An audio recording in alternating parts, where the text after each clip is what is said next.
Assalamu alaikum students. Lecture number 15, Unit Operation in Food Processing FTST 2102 का ये हमारा online lecture है। ये लेक्चर और नेक्स्ट वीक का जो लेक्चर होगा ये 2 लेक्चर सीरीज है जो कि हम साइक्रोमेट्रिक या ह्यूमिडिटी चार्ट्स के हवाले से हम इसको स्टडी करेंगे। तो हम इसका जो पहला पोर्शन है हम अपने आज के इस लेक्चर में कवर करेंगे और जो रिमेनिंग पोर्शन होगा वो हम इंशाल्लाह अपने 27 जनवरी के जो लेक्चर में उसमें हम कवर करेंगे। साइक्रोमेट्रिक्स क्या है? बेसिकली देखिए कि हमारे पास जो ह्यूमिडिटी के चार्ट्स होते हैं, आपको पता है कि फूड इंजीनियरिंग के अंदर और ख़ास तौर पर जो फूड साइंसेस के हवाले से जो आपकी फूड प्रोसेसिंग इंडस्ट्रीज के अंदर हो रही होती है, उसमें आपके पास जो एयर है और एयर की जो ह्यूमिडिटी है वो हमारे फूड क्वालिटी की रॉ मटेरियल्स, प्रोसेसिंग और जो फाइनल प्रोडक्ट्स हैं, हत्ता कि स्टोरेज में भी जो आपके प्रोडक्ट्स मौजूद होते हैं उनकी क्वालिटी पर बहुत ज़्यादा असरअंदाज हो रही होती है। इस वजह से हमें ह्यूमिडिटी के ख़ास हिसाब देखना पड़ता है और ह्यूमिडिटी के लिए हमारे पास बहुत ही मुख्तलिफ़ किस्म के डाटाज अवेलेबल होते हैं। तो पुराने ज़माने में कोई 100-1 साल पहले की बात है कि आपके पास जो ह्यूमिडिटी के जो डाटा होता था, यानी कि वो डाटा इतना ज़्यादा डिटेल में डाटा अवेलेबल था कि आपके पास वैल्यू ढूंढने के लिए आपको 100-150 सफ़ों में से उस अपनी रिक्वायर्ड वैल्यूज़ को, रिक्वायर्ड कंडीशंस के ऊपर उसको चीज़ों को देखना पड़ता था। तो इसलिए एक कंसाइज किस्म का चार्ट जो है वो जब प्रोवाइड कर दिया गया तो उसका फ़ायदा ये हुआ कि उस कंसाइज चार्ट की वजह से हमारे पास उसको जो है अपनी रिक्वायर्ड वैल्यूज़ को इवेल्युएट करना बहुत ज़्यादा आसान हो गया। मैं आपको सबसे पहले चार्ट दिखा देता हूँ जिसकी हम स्टडी करना चाह रहे हैं आज के इस लेक्चर में। तो बेसिकली ये हमारे पास देखिए ह्यूमिडिटी चार्ट है। तो आप इस पे देख सकते हैं कि बहुत ज़्यादा मुख्तलिफ़ किस्म की कर्व्स, बहुत ज़्यादा मुख्तलिफ़ किस्म की लाइंस, लकीरें लगी हुई हैं और इन लकीरों को हम स्टडी करना चाह रहे हैं अपने आज के इस लेक्चर में कुछ देखेंगे और नेक्स्ट लेक्चर में देखेंगे। तो इस हवाले से इसकी अंडरस्टैंडिंग बहुत इम्पॉर्टेंट है ख़ास तौर पर, और ताकि आप जो है इसको सही तरीके से यूज़ कर सकें। तो लफ्ज़ साइक्रोमेट्रिक्स क्या है? जो साइक्रोमेट्रिक्स है बेसिकली एक ये स्टडी है जिसमें हम एयर और वाटर, आपके पास देखिए एयर भी गैस है और अगर आपके पास वाटर वेपर, यानी कि जब वाटर इवेपोरेट होने के बाद वेपर बन जाता है, हवा में बुखारात बन जाते हैं, तो mixture of water and vapours, mixture of air and water vapours still a gas. तो आपके पास ये जो ऐसी हवा जो मिक्सचर्स होते हैं उनकी जो स्टडी है उसको हम साइक्रोमेट्रिक्स कहते हैं। फूड प्रोसेसिंग में साइक्रोमेट्रिक्स क्यों इंपॉर्टेंट है? देखिए मैं अभी शुरू में आपको लेक्चर के मैंने आपको थोड़ा सा बताया कि हमारे पास जब रॉ मटेरियल्स की हैंडलिंग हो रही होती है या फूड के जो रॉ मटेरियल्स हैं उनकी प्रोसेसिंग हो रही हो या प्रोडक्ट बन रहा हो, प्रोडक्ट की पैकेजिंग हो, प्रोडक्ट की स्टोरेज हो, इन तमाम जगहों पर हमारे पास जो साइक्रोमेट्रिक्स हैं उनकी बहुत ज़्यादा इम्पोर्टेंट है। चंद इम्पॉर्टेंट जो एग्जांपल्स हैं वो कैसे हैं कि देखिए कि आपके पास कि अगर आपने एयर को हीट करना है, मसलन हम चाहते हैं कि जैसे ओवन के अंदर आप देखते हैं कि जो हम ओवन, इंडस्ट्रियल ओवन यूज़ करें या घरेलू ओवन यूज़ करें, वो oven basically hot air produce करते हैं। तो अब आपके पास वो जो हॉट एयर है उसके अंदर ह्यूमिडिटी कितनी होनी चाहिए? It always depends on what kind of raw material you are using, what kind of product you are going to obtain. तो इन दोनों चीज़ों को जब आप देख रहे हैं तो उस वक्त हमारे पास जो एयर को हीट कर रहे हैं तो वो उसके लिए ये साइक्रोमेट्रिक्स की स्टडी के मुख्तलिफ डाटा का अवेलेबल होना बहुत इंपॉर्टेंट है, आपको उसका पता होना बहुत ज़रूरी है। इसी तरह अगर आपको किसी रेफ्रिजरेटर के अंदर जो है एक कूल एयर प्रोवाइड करनी है, तो जब आप एयर को कूल कर रहे हैं तो हमें पता होना चाहिए कि एयर, ये ऑलरेडी हम रेफ्रिजरेशन वगैरह में पढ़ चुके हैं कि आपके पास जब ये कूलिंग वगैरह होती है तो किस तरीके से जो ह्यूमिडिटी होती है वो प्रोडक्ट्स की आपके पास मुतासिर हो रही होती है। तो फ्रीजिंग के अंदर भी आप लोगों ने देखा कि किस तरीके से जो मॉइस्चर होता है आपके फूड मटेरियल में से वो लूज कर रहा होता है। और हमने देखा, ऑलरेडी हम स्टडी कर चुके हैं कि मॉइस्चर के लूज कर जाने की वजह से आपका जो फूड मटेरियल था उसका टेक्सचर, उसकी शेप, उसकी सारी हत्ता कि उसकी शायद न्यूट्रिशनल कंटेंट तो इतने कम ना हो, लेकिन उसकी क्वालिटी जो है वो जो है मुतासिर हो सकती है। तो इस वजह से हमारे पास वो जो एयर कूल करनी है, हमने उसको किस हद तक कूल करना है कि उसके अंदर जो मॉइस्चर मौजूद है वो मॉइस्चर जो है वो मौजूद रहे और मॉइस्चर जो है उसको हम सही तरीके से इस्तेमाल कर सकें। इसी तरह लेट्स से कि आपके पास कोई वेजिटेबल्स या फ्रूट्स की कोई स्टोरेज है, कोल्ड स्टोरेज जो आमतौर पे कमर्शियल पर्पसेस के लिए यूज की जाती हैं, तो वहां पर हमारे पास जो है बाज़ औक़ात आपको आपके पास एक लार्ज अमाउंट में आपके पास जो है वो वेजिटेबल्स और फ्रूट्स आए हैं, तो हो सकता है कि उसके लिए आपको जो depending upon the moisture available on the surface of these fruits, आपको शायद जो एयर की क्वालिटी को थोड़ा सा चेंज करना पड़े, एयर को थोड़ा ड्राई करना पड़े या थोड़ा वेट करना पड़े। तो जब आप एयर को मिक्स कर रहे होते हैं कोल्ड स्टोरेज एरियाज में, तो उस वक्त साइक्रोमेट्रिक्स का पता होना और साइक्रोमेट्रिक्स जो स्टडी है वो हमारे लिए बहुत इंपॉर्टेंट है। इसके साथ साथ देखिए कि अगर आपके पास कोई फूड प्रोडक्ट है और जो फूड प्रोडक्ट है, मिसाल के तौर पर आप बेकरीज के अंदर हम केक्स बेक कर रहे हैं, उसके अलावा आपने जो है खासतौर पर लेट से कुकीज वगैरह आपने हैं, ये बिस्किट्स हैं, उनको बेक किया जा रहा है, तो आपके पास इस तरह की जो चीजें हैं, तो आपके पास ये डो होती है, तो डो आपने क्रिएट कर ली और उसके बाद आप कुक करते हैं, तो उसके बाद एंड में आप जब उसको ड्राई कर रहे हैं तो वहां पर आपके पास ड्राई एयर मौजूद होनी चाहिए और आप अपने प्रोडक्ट की जो खस्तगी है, उसकी क्रिस्पीनेस है, अगर उसको मेंटेन रखना चाहते हैं, उसकी ये जो उसकी एक खास किस्म की जो शेप है उसको बरकरार रखना चाहते हैं, तो आपको साइक्रोमेट्रिक्स का पता होना चाहिए ताकि आप उस तरह की रिक्वायर्ड एयर प्रोवाइड करें जो आपके फाइनल प्रोडक्ट की क्वालिटी को मुतासिर ना करे। अभी आप लोगों ने देखा कि हमारे पास जब एयर है तो एयर की बहुत सारी ऐसी सूरत हाल है जहां पर एयर जो है हमारे प्रोसेसेस पर असरअंदाज हो रही होती है और एयर इन प्रोसेसेस की क्वालिटी को जो है वो चेंज कर रही होती है। अच्छा, अब क्या होता है कि आपके पास देखिए अगर कोई ऐसी है, जैसे आपके पास मई का महीना हो तो आप देखते हैं लू चल रही होती है, बहुत शदीद गर्मी होती है और जो हवा होती है वो ऐसी झुलसा देने वाली सूखी हवा होती है, बिल्कुल ड्राई एयर होती है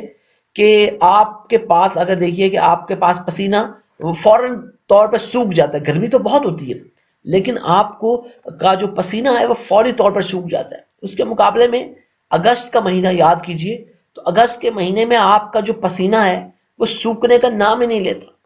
तो वजह क्या है? वजह यह है कि आपके इर्द गिर्द जो हवा मौजूद है मई के महीने में, वो हवा ड्राई एयर होती है, उसके अंदर मॉइस्चर जो कंटेंट है, जो हवा के अंदर जो नमी है वो इतनी ज्यादा कम होती है कि आपके पास जो इर्द गिर्द जो मॉइस्चर होता है वो फौरी तौर पर उस हवा के अंदर मिल जाता है और आपका जो वो कपड़े हैं या आपका जिस्म है वो बहुत जल्दी खुश्क हो जाता है। उसके मुकाबले में हमारे पास जब यही जो है बरसात का मौसम है, अगस्त का महीना है, तो उस वक्त आप देख सकते हैं कि आपके पास चिपचिपाहट, वो वजह क्या है कि इर्द गिर्द की जो हवा है उस हवा के अंदर जो नमी की मिकदार है, जो मॉइस्चर कंटेंट है, वह ह्यूमिडिटी है, इतनी ज्यादा है कि इर्द गिर्द की हवा में मजीद मॉइस्चर, मजीद नमी, इसको एब्जॉर्ब करने की सलाहियत मौजूद नहीं रही। तो जब ये उसके अंदर ये मजीद वो मॉइस्चर एब्जॉर्ब ही नहीं कर सकता, तो क्या होगा कि आपके कपड़े हैं, आपका जिस्म है या कुछ इस तरह के आप चीज ड्राई करना चाहते हैं, वो ड्राई फौरी तौर पर नहीं होगी, बहुत टाइम लेगी, या तो होगी नहीं या अगर होगी तो बहुत टाइम लेगी। वजह उसकी क्या है? वजह यही कि वो उसके इर्द गिर्द इतना मॉइस्चर ऑलरेडी एयर में मौजूद है कि उसके अंदर मजीद मॉइस्चर एब्जॉर्ब करने की सलाहियत ही नहीं। अच्छा जी, तो हमारे पास देखिए कि दो तरह की हवा हो सकती है। एक आपके पास जो है वो ड्राई एयर, या दूसरी ऐसी हवा जिसके अंदर थोड़ा बहुत मॉइस्चर एब्जॉर्ब हुआ, थोड़ा बहुत मॉइस्चर मिला हुआ हो, तो उसको आप कहेंगे वेट एयर, ह्यूमिड एयर। तो ये दो मुख्तलिफ किस्म की हवाएं हैं। इसका फर्क देख लेते हैं कि ह्यूमिड एयर और ड्राई एयर में क्या फर्क है। अच्छा, अक्सर औकात जो है हमारे पास देखिए कि जैसे मैंने आपको बताया कि जब आपके वाटर के वेपर्स हवा में मिल जाते हैं तो उस वक्त आपकी जो ड्राई एयर है, या आप यूं कहिए कि वाटर वेपर्स जब ड्राई एयर में मिल जाते हैं तो आपके इर्द गिर्द की जो ड्राई एयर है वो फिर ड्राई नहीं रहती, बल्कि वो वेट एयर बन जाती है। अच्छा, अब देखिए हमारे पास जो है एवोगैड्रोज लॉ को देखते हुए हमें ये कहा जा सकता है, हम ये कह सकते हैं कि आपके पास अगर कोई सी दो गैसेस मौजूद हो, दुनिया की कोई सी दो गैसेस मौजूद हो, अगर उन दोनों गैसों का वॉल्यूम सेम है, उनका टेम्परेचर सेम है, उनका प्रेशर सेम है, तो आप ये कहिए कि लेट्स से कि अगर आपके पास देखिए अगर दो गैसेस हैं, उनका वॉल्यूम सेम है, टेम्परेचर सेम है, प्रेशर सेम है, तो आप ये कहेंगे कि इन दोनों गैसों के अंदर जो मॉलिक्यूल्स मौजूद हैं उनकी तादाद भी बराबर है। ये कैसे पता लगता है हमें? ये एवोगैड्रोस लॉ की एक्सप्लेनेशन है। एवोगैड्रोस लॉ से हमें ये पता लगता है। और ये जो प्रिंसिपल है ये तमाम कायनात की गैसेस पर आप जो है कम से कम दुनिया में जो मौजूद हमारे पास जो गैसेस हैं उन गैसेस पर ये तमाम जो है ये लॉ जो है ये एप्लीकेबल है। और इसकी एप्लीकेबिलिटी इसीलिए ये हमारे पास एवोगैड्रोस लॉ की एक्सप्लेनेशन से पता लगता है। अच्छा, अब जरा गौर कीजिए कि जो एयर है बेसिकली जो हवा है उसके अंदर हमारे पास बहुत सारे मुख्तलिफ किस्म की गैसेस का मिक्सचर है। तो उसके अंदर ऑक्सीजन है, नाइट्रोजन है, आर्गॉन है, हमारे पास जो है CO2 है, बहुत सारी और इस तरह की हमारे पास जो है वो मुख्तलिफ किस्म की गैसेस मौजूद हैं। रफली स्पीकिंग हम ये कहते हैं कि आपके पास जो वैसे एक्यूरेटली देखा जाए तो 79 पॉइंट समथिंग हमारे पास नाइट्रोजन होती है और जो है 21 पॉइंट समथिंग जो है हमारे पास एयर के अंदर जो है ऑक्सीजन होती है। तो रफली स्पीकिंग अगर मैं ये कहूं कि हमारे पास जो है होल नंबर लेने के लिए, पॉइंट्स से छुटकारा पाने के लिए, कि हवा के अंदर जो हमारे पास ऑक्सीजन की मिकदार है वो लगभग 20% और जो हमारे पास ऑक्सीजन हवा में मौजूद है वो तकरीबन 80% मौजूद है। तो अगर आप इनकी रेशो देखें तो इससे पता ये लगता है कि आपके पास इसकी 4:1 है, यानी कि for every 1 molecule of oxygen you have 4 molecules of nitrogen inside the air. अच्छा, अब देखिए कि अगर हमारे पास मैं ये कहूं कि मैं जो है 10 मॉलिक्यूल वाटर के, मैं उनको चाहता हूं कि एयर, आपके पास एक ड्राई एयर मौजूद है और मैं उस ड्राई एयर के अंदर वाटर के वो 10 मॉलिक्यूल्स ऐड करना चाहता हूं। मसलन ले लें कि मेरे पास एक जो है वो चकोर डब्बा है, मेटालिक डब्बा मैं कह देता हूं, उस डब्बे के अंदर एयर मौजूद है। तो मैं चाहता हूं कि भाई इसके अंदर कोई वाटर के वेपर्स ऐड हो जाए। तो मैं अगर उसके अंदर 10 water vapours, sorry 10 molecules of water vapours अगर उस डब्बे की एयर के अंदर ऐड कर दूं, तो अब क्या होगा कि देखिए हमें एवोगैड्रोस लॉ ये कहता है कि अगर आपके पास वॉल्यूम सेम है, टेम्परेचर सेम है, प्रेशर सेम है, तो नंबर ऑफ मॉलिक्यूल्स उनकी तादाद भी बराबर होनी चाहिए। अगर वो एयर के मॉलिक्यूल्स और वाटर के, क्योंकि जब आपके पास देखिए कि अगर मैं उसके अंदर वो एयर के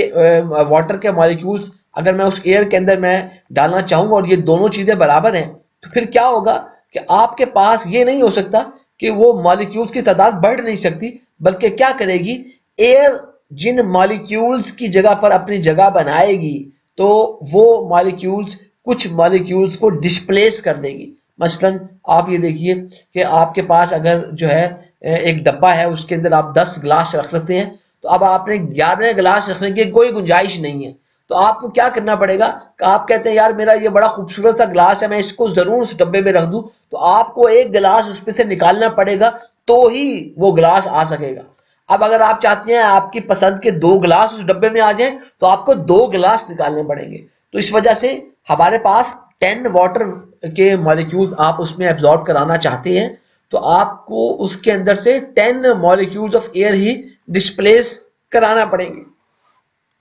अच्छा, अब जरा देखिए आपके पास जो 10 वाटर मॉलिक्यूल्स जो इसके अंदर ऐड हुए,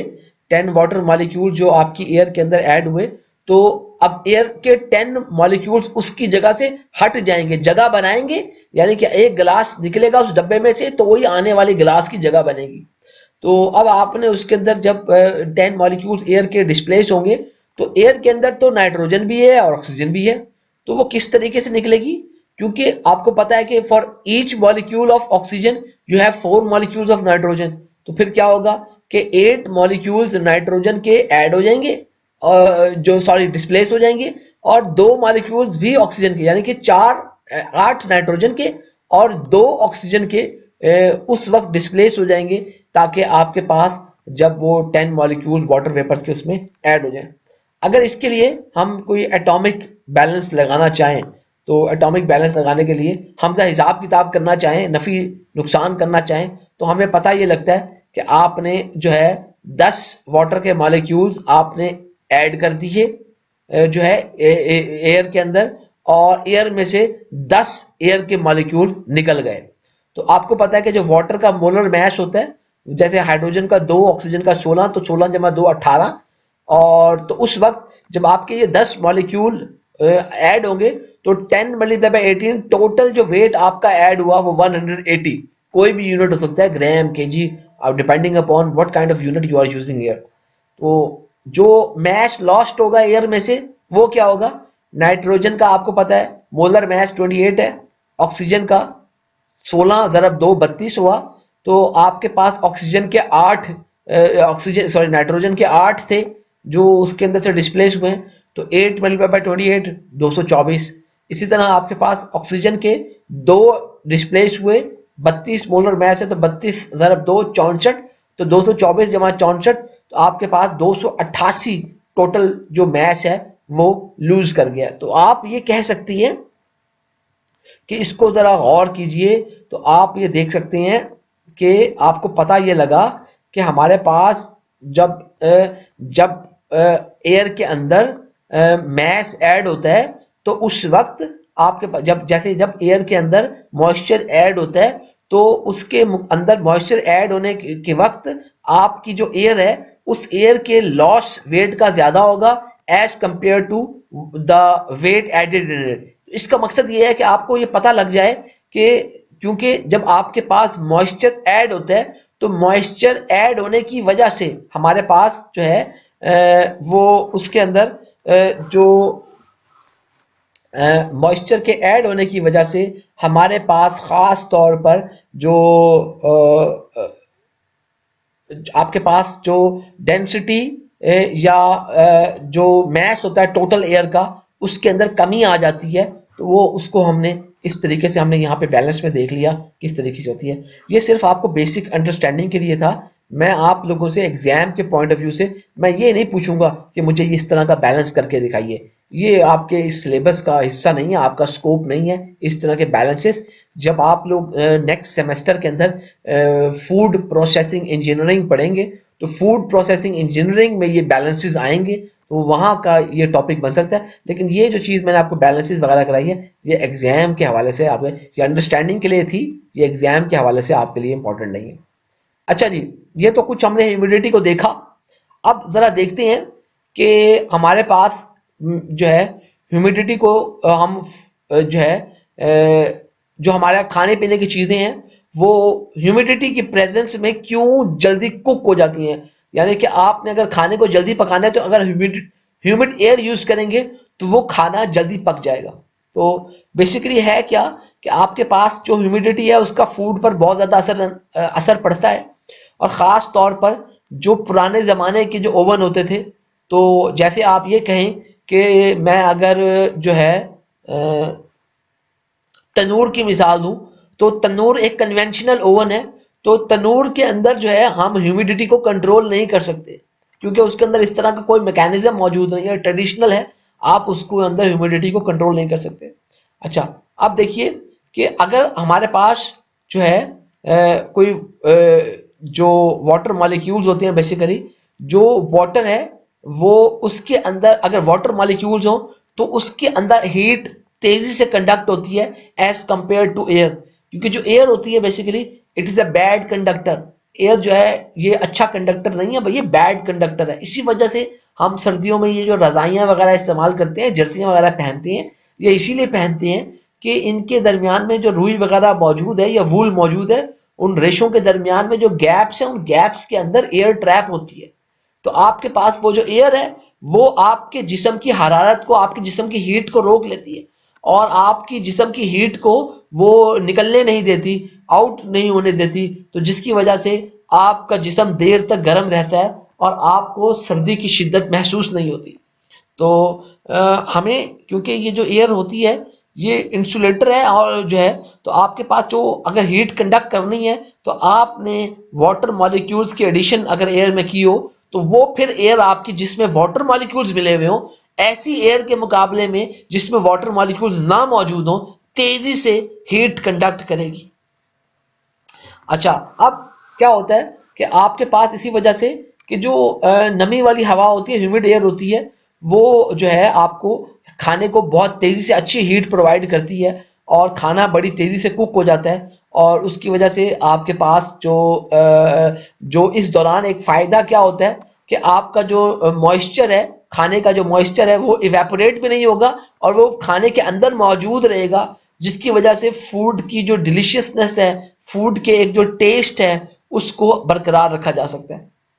अच्छा, हमें खास तौर पर जब आपके पास ये कन्वेंशनल ओवन है या कोई आपके पास खास तौर पर कोई ड्राई एयर चाहिए आपको या ड्राई हीट चाहिए हमें ओवन के अंदर, ये उस वक्त बहुत इंपॉर्टेंट होती है कि जिस वक्त आपने अगर कोई ऐसी जैसे रस बनाने हो, रस आप देखते हैं, खस्ता बिस्किट बनाने हो, आपने नान खताइयाँ वगैरह बनानी हो, तो इस तरह की चीज़ें जो कुकीज़ हैं जो बिल्कुल आप ड्राई चाहते हैं, जिसके अंदर मॉइस्चर उनकी क्वालिटी को गिरा देगा, तो आपको उस वक्त जो है हमें ड्राई एयर चाहिए होती है, वरना आपके पास जो ह्यूमिड एयर है वही इंपॉर्टेंट रोल प्ले अदा करेगी।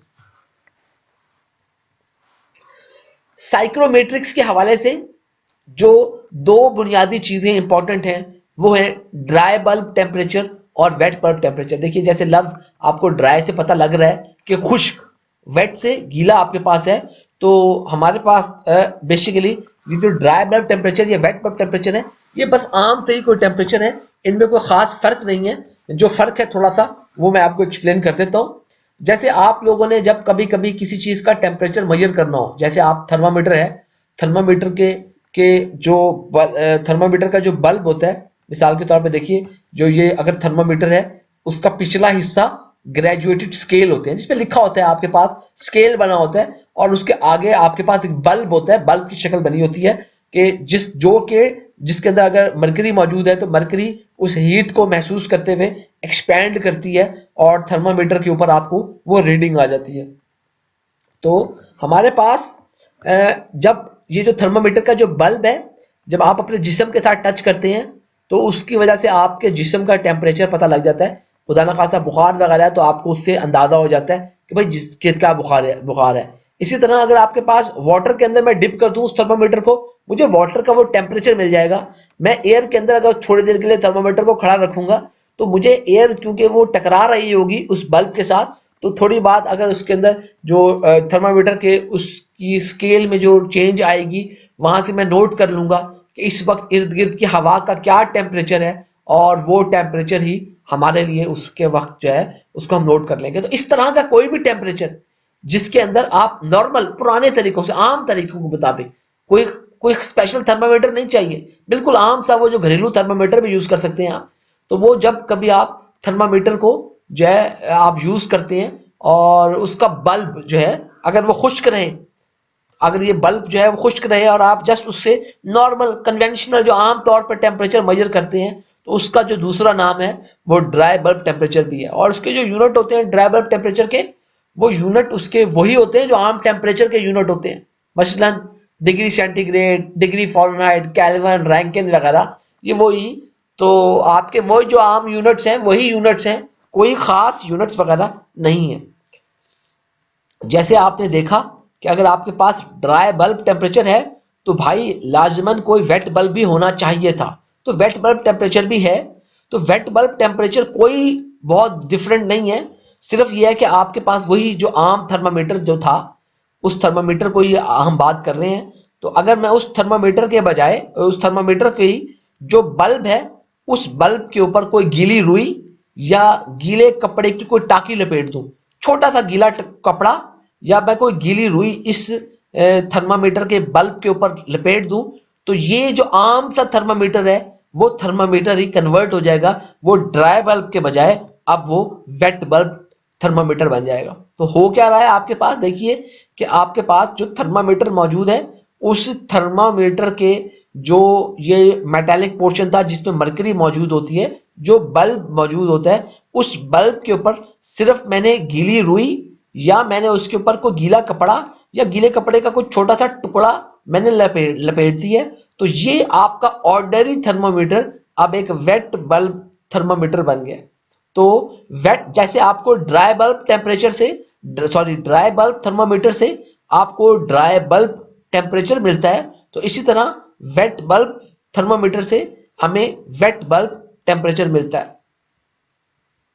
अच्छा, अब होता क्या है, देखिए जैसे आप लोगों ने पहले देखा था कि एयर के अंदर मैंने थोड़ी देर अगर थर्मामीटर को रखता हूं तो उसकी वजह से मुझे एयर का टेम्परेचर पता लग जाएगा। तो बिल्कुल इसी तरह जब मैं इस वेट बल्ब थर्मामीटर को, ये वेट बल्ब थर्मामीटर कैसा थर्मामीटर है, आम थर्मामीटर है, लेकिन सिर्फ उसके बल्ब के ऊपर हमने गीली रुई या गीला कपड़ा लपेट दिया। तो अगर मैं इस वेट बल्ब थर्मामीटर को भी एयर के अंदर, यानी कि जहां से एयर गुजर रही हो एयर के अंदर आप उसको रखता हूं, तो आपके पास जब उसकी रीडिंग आएगी तो उस रीडिंग को हम कहेंगे ये वेट बल्ब टेम्परेचर है। लेकिन यहां तक बात खत्म नहीं होगी, इस रीडिंग को मेजर करने के लिए कुछ ख्याल रखना पड़ेगा। तो जरा देखते हैं कि कैसे रीडिंग आएगी और क्या आएगी। तो होता क्या है, जो एयर मौजूद होगी, इर्द गिर्द की जो एयर मौजूद होगी, क्योंकि ये गीला कपड़ा था तो एयर के अंदर कुछ मॉइस्चर वगैरह मौजूद होगा। तो एयर के अंदर जो मॉइस्चर मौजूद होगा, तो एयर के अंदर मॉइस्चर मौजूद होने की वजह से एयर का जो आपके पास जब ये एयर इस बल्ब के साथ आकर टकराएगी तो क्या होगा कि जो है एयर के अंदर कुछ मॉइस्चर जो था वो इस बल्ब के अंदर ऐड होने की कोशिश करेगा, और अगर आपके पास जो बल्ब का कुछ जो मॉइस्चर था इस गीले कपड़े या रुई के ऊपर जो मॉइस्चर मौजूद था वो इस एयर के अंदर एवेपोरेट होने की कोशिश करेगा। तो आपको पता है हमेशा हमारे पास जो है एक जो है वो आपको ग्रेडियंट चाहिए होता है। मसलन कैसे कि अगर आपके पास जो है वो ज्यादा ये एयर अगर ज्यादा खुश्क होगी तो ये आपका जो ये मॉइस्चर है ये ज्यादा इस तरफ जाएगा, अगर ये एयर ज्यादा गीली होगी तो ये यहां से जो मॉइस्चर है वो इस तरफ जाएगा। तो बेसिकली हो क्या रहा है आपके पास या अगर आपके पास दोनों की जो ह्यूमिडिटी का मिकदार बराबर है तो क्या होगा, ना मॉइस्चर यहां से निकलेगा ना वहां से, ना यहां से यहां आएगा ना इधर से इस तरफ जाएगा, बल्कि वो एक कांस्टेंट ही रहेगा। तो होता क्या है कि जब आपके पास इस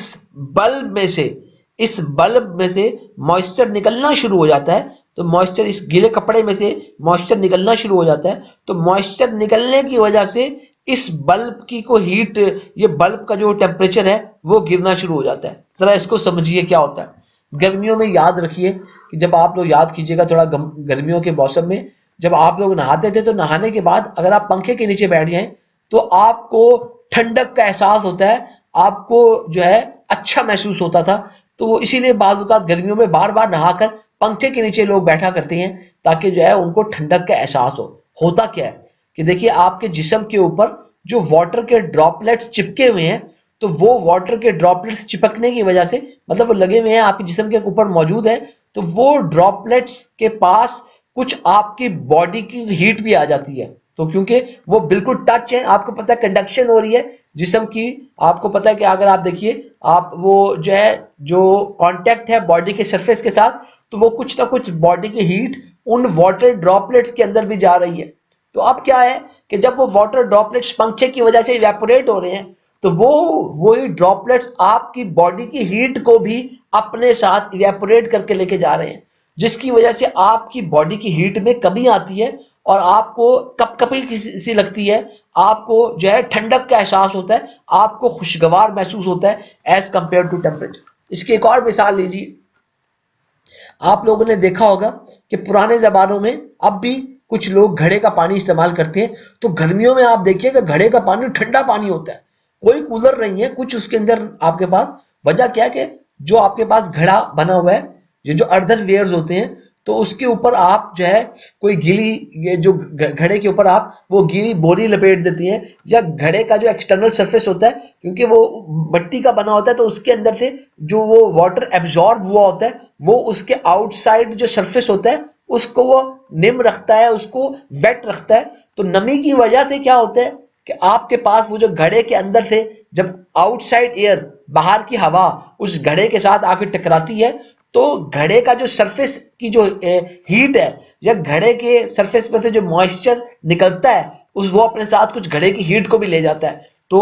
उसकी वजह से क्या होगा कि आपके पास वो जो घड़े का टेम्परेचर है वो गिर जाएगा, और वो पानी आपको निस्बतन ठंडा महसूस होगा, वो पानी उसके अंदर एक ठंडक होगी। तो यही वजह है कि घड़े का जो पानी है उसको भी ठंडा रखा जा सकता है।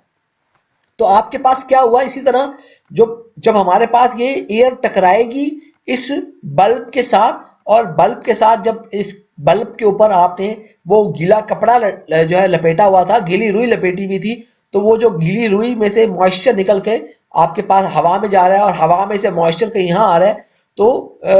देखिए कि क्या होगा कि ये काम चलता रहेगा हत्ता कि इक्विलिब्रियम अटेन हो जाएगा। इक्विलिब्रियम अटेन होगा तो क्या होगा, उस वक्त जब इक्विलिब्रियम अटेन हो जाएगा, तो उस वक्त हवा में से जो मॉइस्चर है वो निकलकर आपके पास जो है बेसिकली वो ना बल्ब में जा रहा होगा, ना बल्ब में से आपके पास हवा में आ रहा होगा। तो उस वक्त आपके इस थर्मामीटर का टेम्परेचर कांस्टेंट हो जाएगा। तो हम ये कहेंगे कि आपके पास अब ये इक्विलिब्रियम अटेन हो गया। तो वो जो इक्विलिब्रियम के वक्त वो जो आपके पास जो टेम्परेचर अटेन हुआ है, उस टेम्परेचर को हम कहेंगे ये वेट बल्ब टेम्परेचर है। बस याद ये रखना है आपने, इंपॉर्टेंट चीज ये याद रखनी है कि जो वेट बल्ब टेम्परेचर होता है ये ड्राई बल्ब टेम्परेचर से कम होता है। तो ड्राई बल्ब की टेम्परेचर की रीडिंग ज्यादा आएगी, वेट बल्ब टेम्परेचर की जो रीडिंग है वो कम आएगी, क्योंकि ये एक इक्विलिब्रियम टेम्परेचर है, और ये एक स्टेडी स्टेट टेम्परेचर है कि उस वक्त आपके पास जो अमाउंट ऑफ हीट, जो आप ये कहिए कि उसमें से जो आप ये कहिए कि अगर इसमें से जो लेटेंट हीट जो रिमूव हो रही है वाटर वेपर्स के साथ, वो बराबर है उस सेंसिबल हीट के जो आपकी ह्यूमिड एयर आप जो ये जो एयर है वो प्रोवाइड कर रही है। तो उस वक्त हमारे पास जो टेम्परेचर आएगा उस टेम्परेचर को हम वेट बल्ब टेम्परेचर कहेंगे। तो जो वेट बल्ब टेम्परेचर है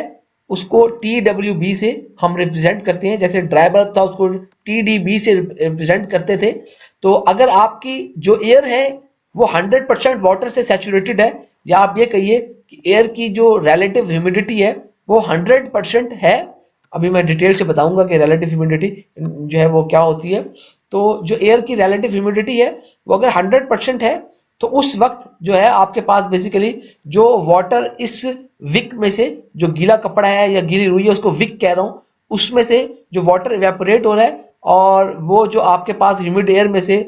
उसके अंदर एब्जॉर्ब हो रहा होगा, तो वो बेसिकली आपके आप ये कहिए कि आपके पास वाटर इवेपोरेट होगा ही नहीं। क्योंकि जैसे आप ये देखिए कि अगर बहुत ज्यादा हमारे पास बरसात का मौसम हो, या आप ये कहिए कि आपके पास बहुत ज्यादा हवा गीली है, तो आप कपड़े आपके सूखने का नाम ही नहीं लेंगे। या अक्सर यही वजह होती है कि रात में कपड़े सूखते नहीं है, क्योंकि वो आप सूरज की गर्मी चाहिए, आपको हीट चाहिए। तो वो आपकी जो ड्राइनेस है, वो ड्राइनेस अगर नहीं एयर में मौजूद होगी तो मॉइस्चर उसका आप वो इवेपोरेट नहीं होगा। तो आपके पास वो क्या होगा कि जो वेट बल्ब का जो रीडिंग है वो वही रीडिंग आएगी उस वक्त जब वो ड्राई बल्ब की रीडिंग आई थी। बस तरीका इसका क्या है, तरीका यही है, आप लोगों ने कभी वेट बल्ब टेम्परेचर मेजर करना हो तो थर्मामीटर के ऊपर रुई गीली लपेट कर आप उसको 1-1.5 मिनट तक का टाइम दीजिए, कि और उसको नोट कीजिए कि जब अगर मजीद आपका टेम्परेचर थर्मामीटर का गिरना बंद हो गया है, तो वो मजीद रिड्यूस होना बंद हो गया है, तो वो पॉइंट आपका होगा कि वेट बल्ब टेम्परेचर। बस ख्याल रहे कि जब आप वेट बल्ब टेम्परेचर मेजर कर रहे हो तो ये ना हो कि आपकी ये जो गीली रुई लपेटी हुई थी ये मुकम्मल तौर पे खुश्क हो जाए, इसको गीला रहना चाहिए। अगर ये खुश्क हो गई तो आपकी जो कैलकुलेशन है, वो आपने जो वेट बल्ब टेम्परेचर को जो मेजर किया है उसकी मेजरमेंट वो दुरुस्त नहीं होगी। स्टूडेंट्स बस इसमें एक जो चीज बहुत इंपॉर्टेंट है वेट बल्ब टेम्परेचर के हवाले से वो याद रखिएगा कि अगर हवा में नमी की मिकदार ज़्यादा है तो उस वक्त आपके ड्राई बल्ब और वेट बल्ब टेम्परेचर में फ़र्क कम होगा। अगर आपकी हवा में नमी की मिकदार कम है, यानी कि if the air around is much drier, then the difference between the dry bulb and wet bulb temperatures will be maximum। तो इस वजह से ये चीज़ इंपॉर्टेंट है नोट करने के लिए कि हमारे पास जब हम ये ड्राई बल्ब और वेट बल्ब टेम्परेचर नोट करें तो अगर हमारे पास जो है ये डिफरेंसेस का नोट करना और इनकी कैलकुलेशन बहुत इंपॉर्टेंट है। देखिए कि अगर एक चीज़ जो वेट बल्ब टेम्परेचर है ह्यूमन बॉडी पर भी बहुत ज़्यादा इफेक्ट करता है। मसलन किस तरीके से साइंटिस्ट ये कैलकुलेट करते हैं कि अगर wet bulb temperature 35 degree C तक पहुंच जाए तो जो है कुछ ही घंटों में इंसान की जो है वो मौत वाक़या हो सकती है। उसकी वजह क्या है? उसकी वजह ये है कि देखिए कि जिस वक्त आपकी बॉडी का, हमारी जो बॉडी है उसका टेम्परेचर 37 डिग्री सी मेंटेन रहता है, तो होता क्या कि आप देखते हैं कि हमें जो पसीना आता है, बेसिकली ये जो पसीने का आना है ये हमारी बॉडी का एक नेचुरल मैकेनिज्म है जिसके तहत हमारी बॉडी अपने आप को कूल डाउन करती है, ठंडा रखती है, ताकि आपका जो टेम्परेचर है बॉडी का वो 37 डिग्री से बढ़ ना जाए। गर्मी का मौसम है, शदीद गर्मी है और आप भाग दौड़ कर रहे हैं तो आपकी बॉडी का टेम्परेचर बढ़ने की कोशिश करेगा। लेकिन क्योंकि हमारी बॉडी ने अपने आप की इस तरह उसकी डिजाइनिंग है कि बॉडी ने अपना टेम्परेचर 37 डिग्री सी पे मेंटेन रखना है, तो बॉडी खुद से कूलिंग करेगी ताकि बॉडी का टेम्परेचर 37 डिग्री सी से बढ़ ना जाए। तो कूलिंग करने के लिए बॉडी स्वेटिंग आपको शुरू हो जाएगी, आपको जोर जोर से आपको बड़ा पसीना आना शुरू हो जाएगा। जब आपको पसीना आएगा तो क्या होगा कि जो आपकी वो स्वेट है तो वो आपके पास जब when you are sweating so it starts evaporating, और उसके बाद because of the evaporation of the sweat you feel coolness, और उसके बाद आपका जो बॉडी का टेम्परेचर है वो कम हो जाता है, यानी कि वो 37 डिग्री पे मेंटेन हो जाएगा। अगर आपके इर्द गिर्द की हवा बहुत ज्यादा ह्यूमिड है तो क्या होता है कि आपका ये पसीना सूखने का नाम नहीं लेता, और उस वक्त क्या होना शुरू हो जाएगा कि आपकी बॉडी मजीद हीटअप होगी। और अगर आपकी बॉडी मजीद हीटअप होगी तो क्या होगा कि उसका जो अगेंस्ट जो आपकी बॉडी का रिस्पॉन्स होगा वो यही कि वो मजीद पसीना आना शुरू हो जाएगा ताकि ज्यादा से ज्यादा मजीद कूलिंग अचीव हो सके। इसी वजह से कुछ देर बाद आपका दिल घबराना शुरू करेगा, आपको डिहाइड्रेशन का आप शिकार हो सकते हैं, उसके अलावा आप थर्मल शॉक में जा सकते हैं, आप कोमे का शिकार हो सकते हैं जो है, और कुछ ही घंटों में इंसान की मौत वाक़या हो सकती है। इसी वजह से इंसानों के लिए हमारे पास जो वेट बल्ब टेम्परेचर, देखिए अगर आप यूके अगर हम जो है 52 डिग्री सी अगर आपके पास ड्राई बल्ब टेम्परेचर है तो भी वो एक्सेप्टेबल है, वो उसका इतना मसला नहीं है। लेकिन जब ये वेट बल्ब टेम्परेचर जब बढ़ता है तो वेट बल्ब टेम्परेचर के बढ़ने की वजह से हमारी बॉडी के जो स्वेटिंग है उसको जो है वो बॉडी के ऊपर जो फंक्शन है वो बड़ा, आपकी बॉडी को ज्यादा से ज्यादा स्वेट करना पड़ेगा, और उसकी बॉडी का जो स्वेट है वो हवा के अंदर मौजूद एब्जॉर्ब नहीं हो पाएगा, और जिसकी वजह से जो है इंसान की मौत वाक़या हो सकती है। अच्छा जी, ये इंस्ट्रूमेंट्स, ऐसे इंस्ट्रूमेंट्स जिनकी मदद से हम ह्यूमिडिटी की अमाउंट को मेजर करते हैं उनको हम हाइग्रोमीटर्स कहते हैं। तो बेसिकली आमतौर पर ये डिजिटल किस्म के इंस्ट्रूमेंट्स होते हैं जो आपको डायरेक्ट एक रीडिंग दे देते हैं कि इतनी ह्यूमिडिटी है। तो इस ऐसे इंस्ट्रूमेंट्स जो आपको कोई डायरेक्ट रीडिंग दे दें ह्यूमिडिटी की, उनको हम ये कहते हैं कि वो आपके हाइग्रोमीटर्स हैं। तो नॉर्मली हमारे पास जो आपको अखबारों में आप पढ़ते हैं या न्यूज़ में सुनते हैं, आज हवा में नमी का इतना तनासुब था, बेसिकली उसको हम परसेंटेज रिलेटिव ह्यूमिडिटी या रिलेटिव ह्यूमिडिटी कहते हैं। और हमारे पास ये जो परसेंटेज रिलेटिव ह्यूमिडिटी या जो रिलेटिव ह्यूमिडिटी है इसकी अमाउंट डायरेक्टली आपको किसी डिजिटल गेज से आ सकती है, तो वो हाइग्रोमीटर्स हैं। लेकिन ये जो हाइग्रोमीटर्स होते हैं, ठीक है, आपको फौरी तौर पर रीडिंग दे देते हैं, लेकिन ये इतने एक्यूरेट नहीं होते। एक्यूरेट रीडिंग के लिए हम साइक्रोमीटर्स यूज करते हैं। तो साइक्रोमीटर्स क्या है? बेसिकली आपके पास दो थर्मामीटर लगे होते हैं, उसमें से एक थर्मामीटर ड्राई बल्ब थर्मामीटर होगा, दूसरा थर्मामीटर आपका वेट बल्ब थर्मामीटर होगा। और ये दोनों जो थर्मामीटर्स होंगे आपको ड्राई बल्ब और वेट बल्ब टेम्परेचर्स प्रोवाइड कर देंगे। जब आपके पास ये दोनों टेम्परेचर्स आ जाएंगे, ड्राई बल्ब और वेट बल्ब टेम्परेचर, इन टेम्परेचर्स को यूज करते हुए आप जो है साइक्रोमेट्रिक चार्ट की मदद से आप डिफरेंट जो पैरामीटर्स है उनको फाइंड आउट कर लेंगे। तो मिसाल के तौर पर मैं आपको जो है एक साइक्रोमेट्रिक चार्ट में आपको दिखाता हूं कि साइक्रोमेट्रिक चार्ट में हमारे पास किस तरीके से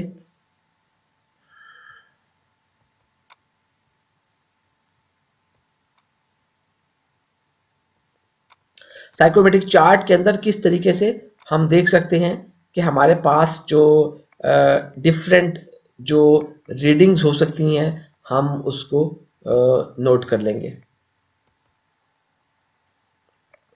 ये मैंने आपको यहाँ पर साइक्रोमेट्रिक चार्ट मैंने आपको डिस्प्ले किया है। तो बेसिकली ये जैसे कि आपको मैंने बताया कि ये जो साइक्रोमेट्रिक चार्ट होते हैं डिफरेंट प्रेशर्स के ऊपर होंगे। तो हमारे पास ये जो स्पेशल चार्ट है हम जिसको अपने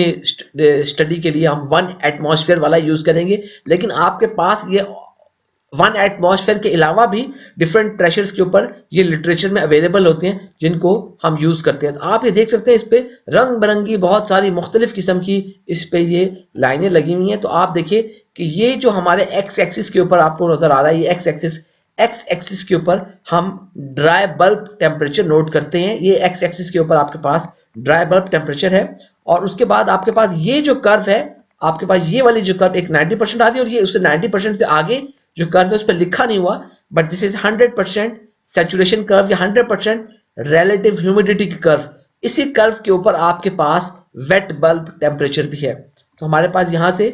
ड्राई बल्ब टेम्परेचर, इस तरफ से हमारे पास यहाँ पे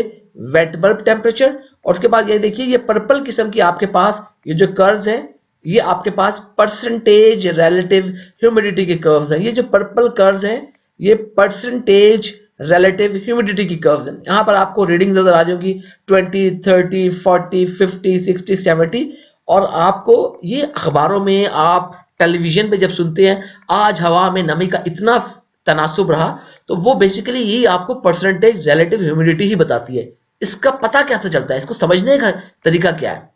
देखिए, जब आपको ये कहा जाए आज हवा में नमी का तनासुब 30% है, तो इसका मतलब ये है कि आपकी हवा, क्योंकि हवा में नमी का तनासुब 30% है, इसका मतलब है कि आपकी हवा में जो नमी की मिकदार है वो 30% है, और इसका मतलब यह है कि आपकी हवा में मजीद 70% नमी ऐड हो सकती है। 70% नमी मजीद ऐड हो सकती है। इसका मतलब यह है आपकी हवा तकरीबन ड्राई है। इसके मुकाबले में अगर आप ये कहिए कि आपकी जो हवा में आपको ये सुनते हैं कि आज हवा में नमी का तनासुब 80% था, तो आपके पास अगर परसेंटेज रिलेटिव ह्यूमिडिटी की जो रीडिंग है वो 80% है, तो इसका मतलब ये है कि आपके पास 80% मॉइस्चर हवा में मौजूद है। इसका मतलब ये है आपके पास हवा में 20% मजीद मॉइस्चर एब्जॉर्ब करने की सलाहियत मौजूद है। तो जब आपके पास यहां पर 100% रिलेटिव ह्यूमिडिटी आ जाती है, इसका मतलब है कि अब इस हवा में मजीद किसी किस्म का कोई मॉइस्चर एब्जॉर्ब करने की सलाहियत बाकी नहीं रही। अब आपके पास जब 100% रिलेटिव ह्यूमिडिटी होगी, that means no further moisture can be added in that air. तो अब आपके पास वो 100% रिलेटिव ह्यूमिडिटी आ जाएगी, और 100% रिलेटिव ह्यूमिडिटी पर ड्राई बल्ब टेम्परेचर और वेट बल्ब टेम्परेचर दोनों की रीडिंग सेम आएगी। वजह क्या है कि जब आपकी वो वेट विक होगी, जो आपने वेट बल्ब थर्मामीटर के बल्ब के ऊपर वो जो गीली रुई गीला कपड़ा चढ़ाया हुआ था, तो वो गीली रुई या गीला कपड़ा जो है उसमें से मॉइस्चर निकलेगा ही नहीं, इवेपोरेट ही नहीं होगा। जब उसमें से मॉइस्चर इवेपोरेट ही नहीं होगा तो उसकी वजह से आपके पास वो टेम्परेचर उसका नहीं कम होगा और वो रीडिंग सेम आएगी। इसी तरह हमारे पास ये आपको जो तिरछी लाइनें आपको ये नजर आ रही हैं, तो ऐसी लाइनें जिनका नेगेटिव स्लोप होना चाहिए, ये जो तिरछी लाइनें हैं ये आपको स्पेसिफिक ह्यूमिड वॉल्यूम या ह्यूमिड वॉल्यूम देती है। यानी कि वो जो वेट एयर आपके पास मौजूद है, जो ह्यूमिड एयर मौजूद है, उसका कितना वॉल्यूम होगा, बेसिकली ये आपको इस तरह की टेढ़ी लाइनें आपको वो दिखाती हैं। ये जो रेड कलर की आपको लाइनें नजर आ रही हैं, मैं इससे पहले आपको कुछ और बताता हूँ एक मिनट। अच्छा, ये देखिए, ये जो आपको यहाँ पर ग्रीन लाइनें नजर आ रही हैं, बेसिकली ये जो लाइनें थी यहां से इस पॉइंट से जब आप ये लाइन देखते हैं तो ये सारी की सारी ग्रीन लाइनें ही वेट बल्ब टेम्परेचर की लाइनें हैं, जो कि इस 100% सैचुरेशन की कर्व के ऊपर मौजूद होती हैं। तो यहां से आपको 100% वो आपको वो मिल जाता है। उसके बाद अगर आप इस लाइन को फर्दर एक्सटेंड कर दें तो आपके पास यहां पर एंथैल्पी एट सैचुरेशन, यानी कि आपकी उस जो एयर है उसके अंदर कितनी एनर्जी मौजूद है वो आपको एंथैल्पी यहां से मिल जाती है। उसके मुकाबले में हमारे पास ये वाई एक्सिस पर यहां से आप देख सकते हैं हवा में जो मॉइस्चर की अमाउंट मौजूद होनी चाहिए, यानी कि अमाउंट ऑफ मॉइस्चर जो है उसको मॉइस्चर कंटेंट कहते हैं, वो हमें यहां से वाई एक्सिस से हमें वो मिलता है। ये जो रेड लाइंस हैं इनको हम एंथैल्पी डेविएशन कर्व्स कहते हैं, यानी कि आपके पास यहां से जो एंथैल्पी की वैल्यूज आएगी उनमें से आप ये माइनस कर देते हैं और उससे आपको एक्यूरेट एंथैल्पी की जो वैल्यूज हैं वो मिल जाती हैं। तो हमारे पास जो साइक्रोमीटर्स हैं वो क्या करते हैं, वो आपको सिर्फ ड्राई बल्ब और वेट बल्ब जो है वो टेम्परेचर दे देती हैं और उन टेम्परेचर्स को यूज करते हुए आप इस किस्म के चार्ट से बाकी तमाम चीजें कैलकुलेट कर लेते हैं। तो आप इस चार्ट से बाकी तमाम चीजों को कैलकुलेट कर लेते हैं, तो इसको फिर हम साइक्रोमेट्रिक चार्ट कहते हैं। तो आपको इस साइक्रोमेट्रिक चार्ट से बहुत सारी 7-8 मुख्तलिफ किस्म की चीजें मिलती हैं। इनमें से आपके पास अगर कोई सी दो वैल्यूज पता हो तो आप बाकी तमाम चीजों को आसानी से फाइंड आउट कर सकते हैं। तो साइक्रोमीटर में बेसिकली क्या होता है कि साइक्रोमीटर में और कुछ नहीं है, वो आपको डायरेक्टली, ये याद रखिएगा, साइक्रोमीटर आपको डायरेक्टली ह्यूमिडिटी की रीडिंग नहीं देता। साइक्रोमीटर आपको डायरेक्टली ह्यूमिडिटी की रीडिंग नहीं देता। साइक्रोमीटर आपको सिर्फ वेट बल्ब और ड्राई बल्ब टेम्परेचर देगा। आप उन टेम्परेचर की मदद से खुद से चार्ट से फिर अपनी ये जो है ह्यूमिडिटी की फर्दर जो है वो वैल्यूज वो आप नोट करते हैं, या आप जो एयर की दूसरी प्रॉपर्टीज हैं उनको आप मेजर करते हैं। अच्छा, जो साइक्रोमीटर्स हैं वो बहुत सारी मुख्तलिफ किस्म की शेप्स के अंदर पाए जाते हैं।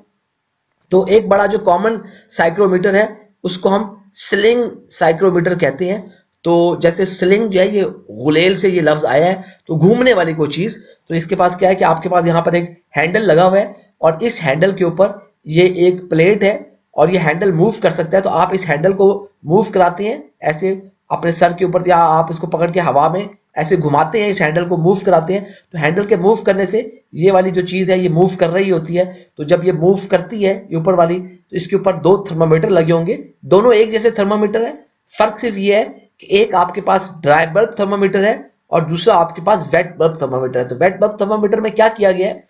थर्मामीटर के बल्ब के ऊपर एक गीली रुई या गीला कपड़ा या विक, उसको हम कह रहे हैं विक, उसके ऊपर गीला कोई कपड़ा लपेट दिया गया है जिसकी वजह से वो वेट बल्ब थर्मामीटर बन गया। तो आप उसको 1 से 2 मिनट के लिए इसको घुमाते हैं और उसके बाद आप ड्राई बल्ब और वेट बल्ब ये दोनों टेम्परेचर्स आप मेजर कर लेते हैं। जब ये आप ड्राई बल्ब और वेट बल्ब टेम्परेचर्स मेजर कर लेते हैं तो फिर साइक्रोमेट्रिक चार्ट की मदद से आप एयर की जो डिफरेंट प्रॉपर्टीज हैं उनको आप आसानी से मेजर कर लेते हैं।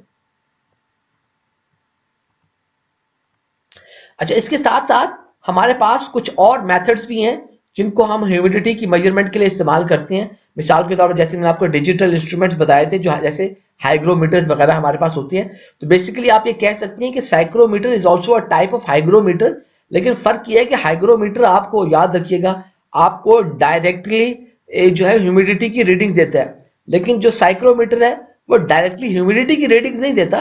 वो आप लोगों को जो है ड्राई बल्ब और वेट बल्ब टेम्परेचर्स की रीडिंग देगा, जिसको आप फिर साइक्रोमेट्रिक चार्ट पर यूज करते हैं और उसकी मदद से मजीद चीजें कैलकुलेट करते हैं। तो ये जो हाइग्रोमीटर्स होते हैं, जो डिजिटल इंस्ट्रूमेंट्स होते हैं, उनके अंदर खास तौर पर क्या किया जाता है कि आपके पास एक कैलिब्रेशन की गई होती है कि आप एयर की कैपेसिटेंस, रेजिस्टेंस या थर्मल कंडक्टिविटी में विद चेंज इन टेम्परेचर जो चेंज आ रही होती है, यानी कि अगर आपके एयर के अंदर कोई टेम्परेचर चेंज हो रहा है तो वो उसको रिलेट किया जाता है कैपेसिटेंस, रेजिस्टेंस या थर्मल कंडक्टिविटी के साथ, और उसके मुताबिक वो कैलिब्रेशन हुई होती है तो वो आपको डायरेक्टली रीडिंग दे देता है। तो बाज़ औक़ात जो है हमारे पास जो है गलती से लोग इनको साइक्रोमीटर्स भी कह देती हैं। ऐसे डिजिटल इंस्ट्रूमेंट्स को साइक्रोमीटर कहना गलत होगा जो आपको डायरेक्टली ह्यूमिडिटी की कैलकुलेशन दें, क्योंकि आपको साइक्रोमीटर्स में आपके पास ड्राई बल्ब या वेट बल्ब टेम्परेचर ही यूज किया जाता है। जो हमारे पास महकमे मौसमियात होते हैं, महकमे मौसमियात वाले खास तौर पर साइक्रोमीटर्स को यूज करते हैं ताकि उससे एक्यूरेट कैलकुलेशन की जा सकें। और साइक्रोमीटर के अलावा वो और भी दूसरे किस्म के इंस्ट्रूमेंट्स यूज करते हैं, और इन इंस्ट्रूमेंट्स को वो एक स्टीवेंसन स्क्रीन में उसको इंसर्ट कर देते हैं। देखिए ये आपको जो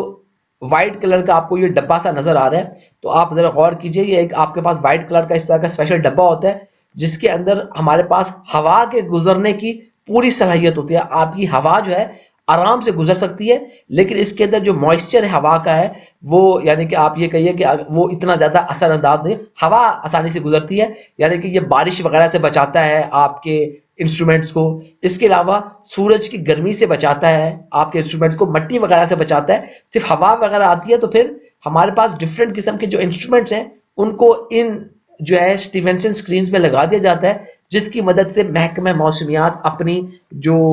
वैल्यूज है, जो वेदर के हवाले से जो चीजें हैं वो मेजर कर लेता है, और आपको फिर वो बता देते हैं कि आज दिन में जो है ज्यादा से ज्यादा दर्जा हरारत इतना रहा, कम से कम दर्जा हरारत इतना रहा। ये सारी चीजें इस किस्म के बॉक्स की मदद से, स्टीवेंसन स्क्रीन इसे कहा जाता है, वहां से ये चीजें निकाली जाती हैं। तो नॉर्मली हमारे पास स्टीवेंसन स्क्रीन के अंदर जो चीजें मौजूद होती हैं उसमें हमारे पास जो है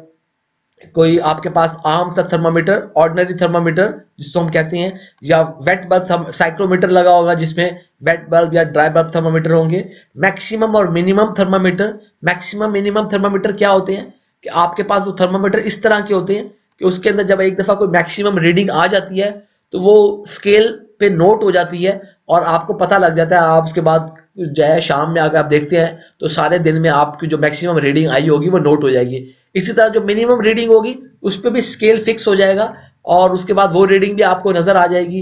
इसके साथ साथ आपके उसके अंदर हाइग्रोमीटर होता है कंपैरिजन के लिए, देखने के लिए कि कोई डिजिटल इंस्ट्रूमेंट क्या रीडिंग दे रहा है। साथ में ड्यू सेल होता है ड्यू पॉइंट के लिए, बैरोमीटर होता है हवा के प्रेशर को नोट करने के लिए, थर्मोग्राफ होता है, थर्मोग्राफ जो है वो आपको ग्राफ की शक्ल में टेम्परेचर जैसे दिन में कम या ज्यादा हुआ है, अगर आप गूगल पे वेदर सर्च करें तो आपको इस तरह ग्राफ नजर आते हैं, तो वो सारे दिन में बता देता है कि आपके दिन में टेम्परेचर किस तरीके से बढ़ा है, किस तरीके से कम हुआ है। इन सारी चीजों को हम इंस्ट्रूमेंट्स को लगाते हैं स्टीवेंसन स्क्रीन में, जो कि आपको ये मदद हमें देता है।